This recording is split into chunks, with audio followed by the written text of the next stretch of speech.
Nawa yakopere toita sevaranda pakuyenda kudenga. Wanawa yakopere toita sevaranda pakuyenda kudenga.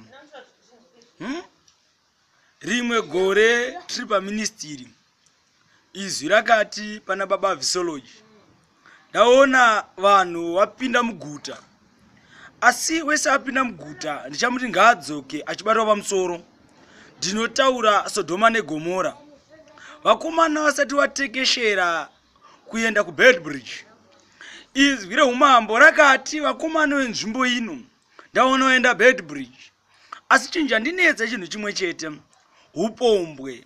Ndaona huriwo upombwe hwatadzisa vanhu ava kuzoenda mberi nebasa raMwari.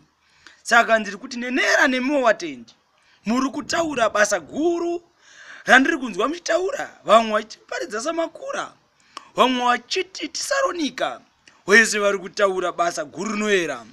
Asi ndiri kuti kavakomana, teererai, nhau yedu yatiri kuroverwa nevanhu vemachira matsvuku haina kukura. Tiri kuroverwa panhu pamwe chete panonzi upombwe. Vakomana hamusi kutya kuvhura mazipa aya, muri kuavhura.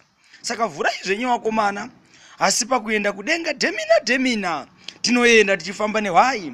Saka mukuenda kwedu kudenga nenera, hatiende nebackdoor asi tienda fair. Ndataura ndakatirwi seshepi raidha kwaAbrahama, ndinotaura ndakatirwi semunhu akagutsira mukaka.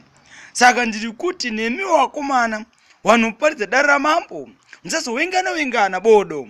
Taurai basa raMwari, asi muchera muchipona, nekuti munhu akanzi unoswedurudzwa, anoswededzwa padhuze nehwai, anenge anamata muteuro wechipfugamu. Saka nemi vatendi ndiri kuti namatei chiteuro chechipfugamu, neiro izwi raMwari rigare pakati penyu. Ndangoti ndingoimba ndichiti wana waYakobo here, idi here toita sevaranda pakuenda